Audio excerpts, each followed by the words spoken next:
There you go. Hi, guys.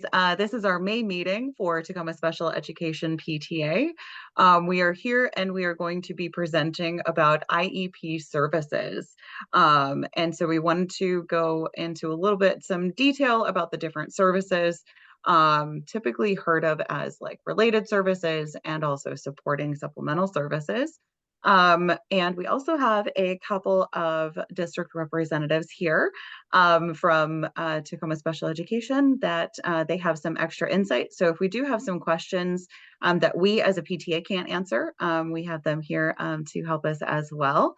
I didn't know if they wanted me to call them out or not, but I at least wanted to let you know that we are not alone. Oh, there they are. Hi, Donnella and Sue. Hi, ladies. That's Donnella and Sue. They are with Tacoma Public Schools, and they work in our fabulous CAB building. Hi. And so they are here to help answer any questions. They helped go over this information with us prior to tonight. So without further ado, I will share my screen and get it all nice and pretty for you.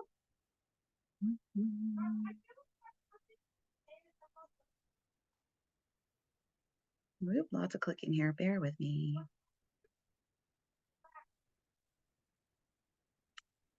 And there we go. All right.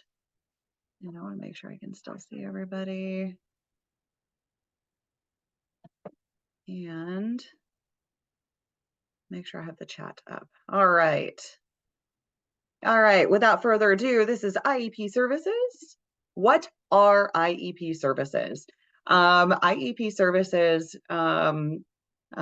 basically are, we have specially designed instruction, which is basically is specific to the child.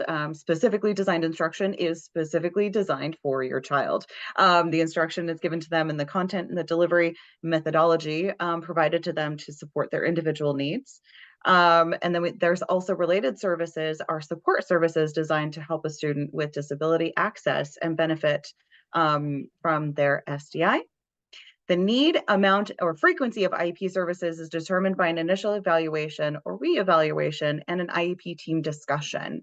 And then the extent of the IEP services and supports are provided. And the supports that are provided is based on the school district's obligation to provide free and appropriate public education, also known as FAPE. And we will go into that in just a minute. There we go. And next. All right. What is FAPE? A free and appropriate public education, or FAPE, is the obligation of a school district to educate disabled students to the same extent as their non-disabled peers. And different supports might be needed to different students in order to receive FAPE. And so with that, related services like all other IEP supports are provided at no cost because the district is required to provide free and appropriate public education.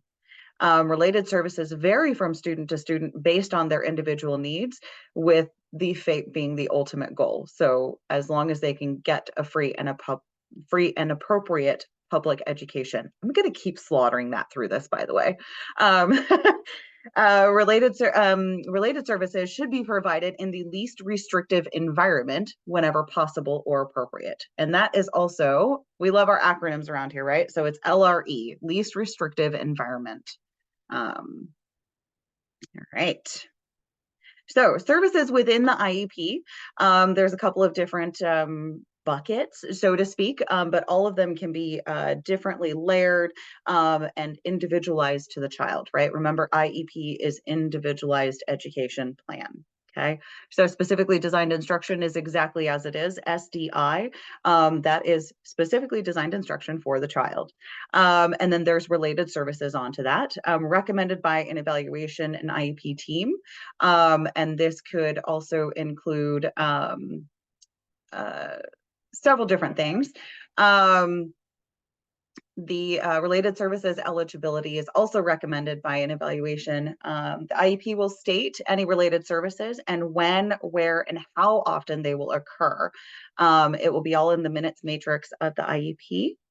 Related services can help a student accomplish their SDI IEP goals. So basically, it can work in conjunction with specifically designed instruction. Then there's layered in related services to help. But also related services can have their own goals as well. So related services can help with the specifically designed instruction goals, and or they can also have their own goals as well as a part of the IEP. Okay. A related services provider. So then we also have a related services provider, like a speech pathologist or an occupational therapist, may work directly with the student, just like the special education teacher would. Special education law does not require a related service provider come to the IEP meetings, and that's okay. But it's best practices to have related service providers there to discuss their particular area of expertise. So an example would be if you're having an IEP meeting for an annual evaluation for the child, you want everybody there. You want the whole team there. But if you're addressing something very specific that is just with specifically designed instruction or just in the general education classroom and just some additional support, you may not need the related service provider there, but always that is up to your discretion as the family. And then supplementary aids and services. That's the third one down here. Supplementary aids and services, they don't require an evaluation. And an IEP team can decide to implement these at any time. These are supports that are provided in the general education setting. And an example of this is like assistive technology, like an AAC device or a screen reader. So it's just extra aids and services to, again, support that specifically designed instruction related services, or again, back to FAPE. It's the free and appropriate public education. Okay. And then the last one down here is the supports for school personnel. Okay. So not only is there support for the students, but then there's also support for the school personnel. They don't require an evaluation, and they can be decided by the IEP team. With this kind of support, a related service provider like an occupational therapist might work with a special education teacher or general education teacher to provide specific training on sensory needs, a sensory diet, or fine motor skills in order to help the student. But they may not work directly with the student. Okay, so they're just there as like an advisory support to the staff. So like it said, is basically like an occupational therapist could work with a general education teacher to show them tips and tricks to help with the sensory diet for the student, and again, or the fine motor skills or any other thing to help your student. Okay. And again, there's a lot of overlap with all these different categories because IEPs are so customizable for all the kids. Supports can be written into the IEP in many different ways, and that would result in the same delivery of services. So we think helping families understand this difference is super important. Okay. So we want you to know that it's like not one way, it's not a one size fits all. Okay. There's all of these different options and things there that'll help your students. Okay. So now what we're going to do is we're going to dive a little bit further into this section here, related services. Okay. We want to give a little bit more insight on all the different types of related services there could possibly be.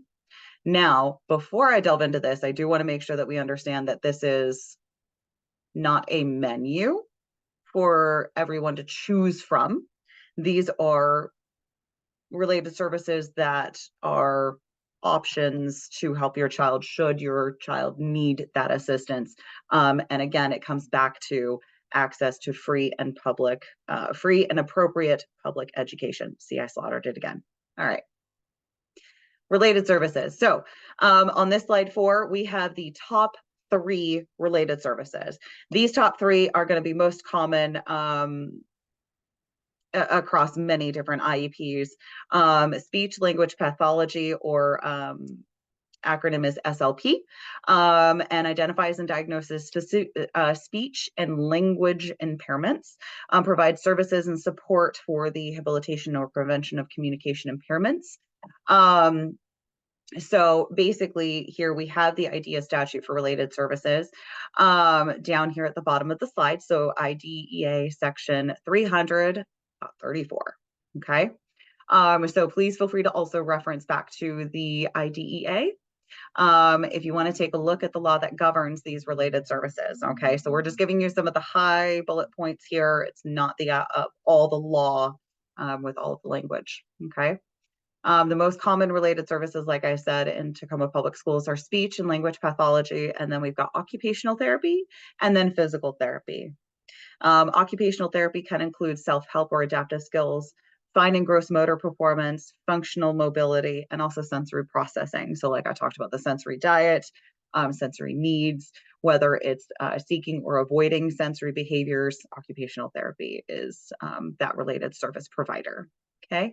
Physical therapy is addressing the student's mobility, posture, muscle strength and tone, and movement in educational settings.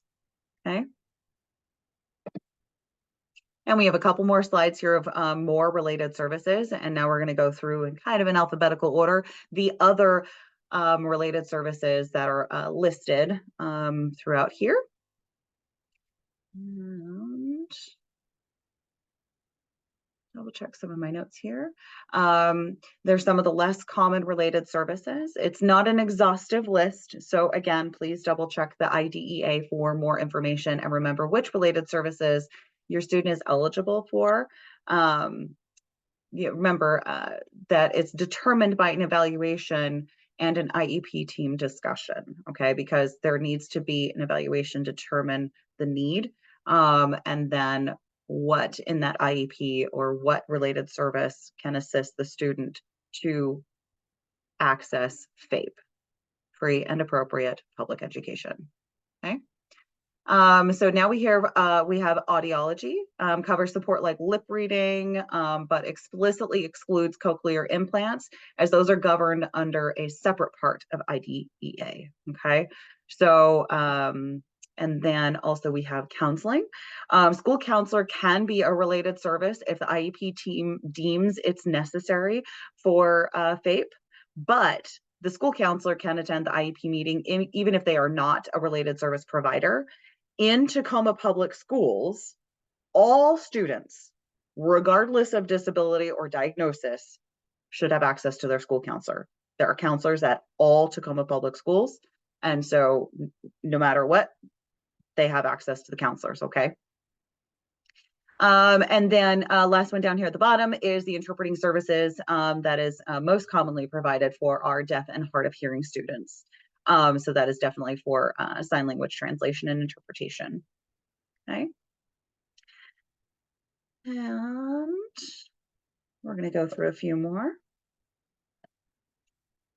One that I've never heard of before, orientation and mobility, is specifically for visually impaired students who may need help navigating learning spaces. And then we also have parent counseling and training. Now this one is a little bit confusing, okay? It doesn't mean that everybody gets the training and counseling, okay? Again, it all comes back to FAPE. So it is not very common in Tacoma schools because we have wraparound services like WISE that offer parent support.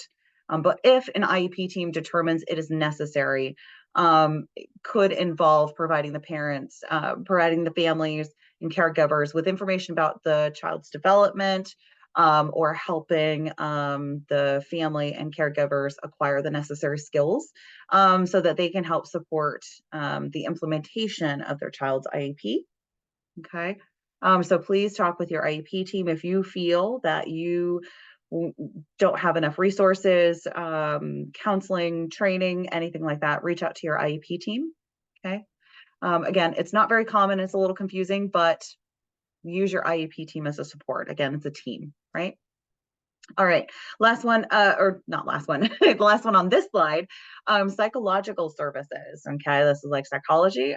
Psychological services share some overlap with the counseling.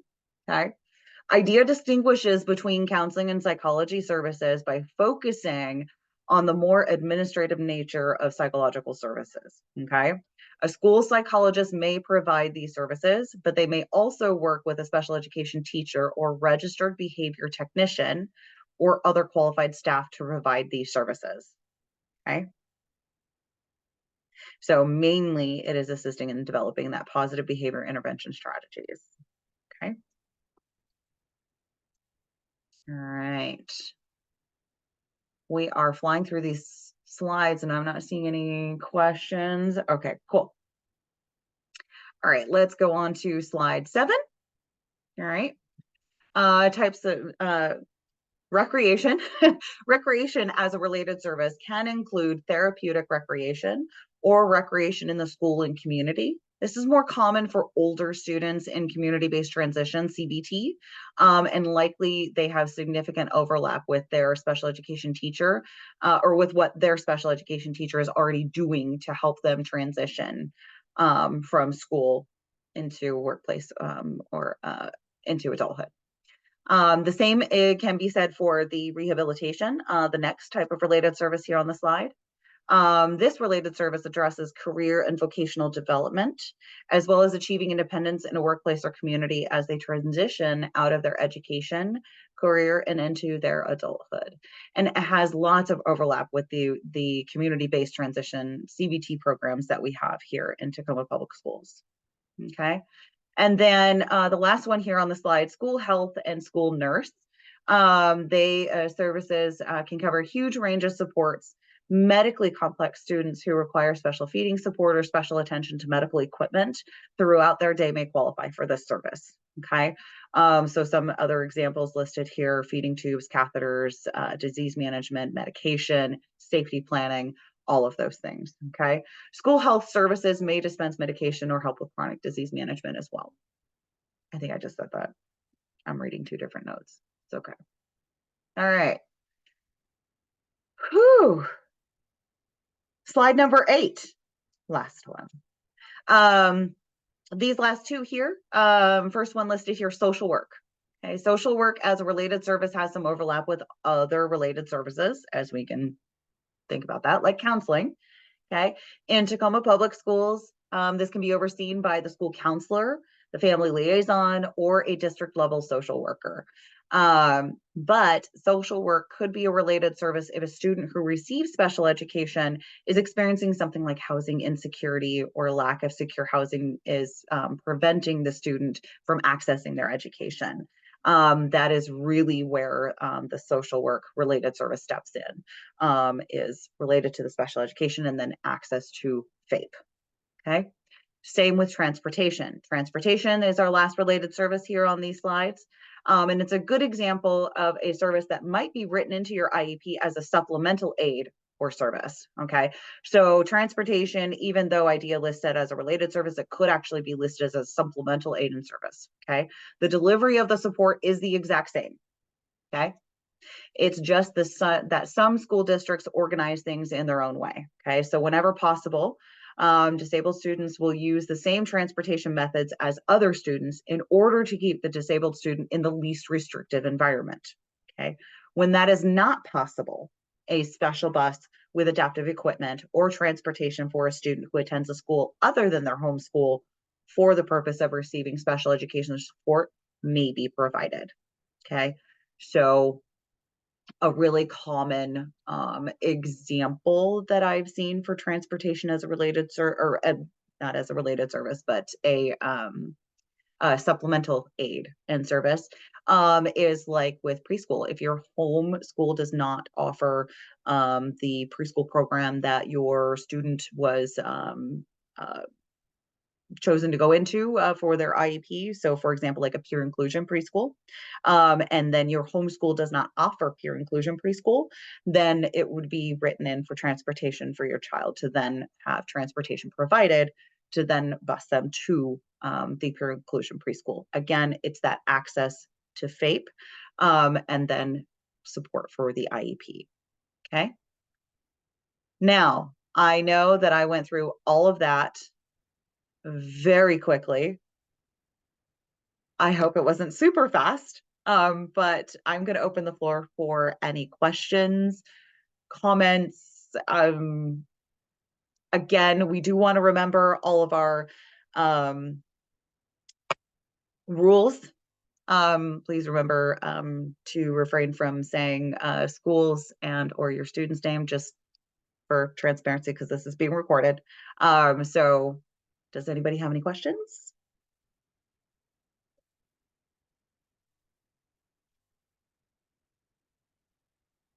No,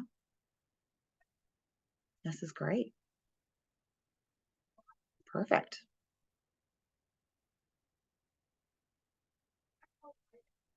And I can stop share. That way we aren't. There we go. All right, everybody. Nothing in the, nope. Okay. No hands are raised. Nope. Okay. No questions? One of the quickest, easiest meetings. All right, guys. Well, if there's nothing, as always, you guys know how to reach us on our tsepta.org website. Again, as Katie Young, our wonderful president, pointed out, that we want to make sure that we get our children registered for our move-a-thon that is happening on June 15th at Mount Tahoma High School. Please, please, please get your child registered on Get Movin' Fund Hub. Okay. That way we can start raising money so that we can give more out to our community. Okay. And thank you all so much for coming tonight. And we greatly appreciate all of your support. And until next time, thanks, everyone. Have a great night.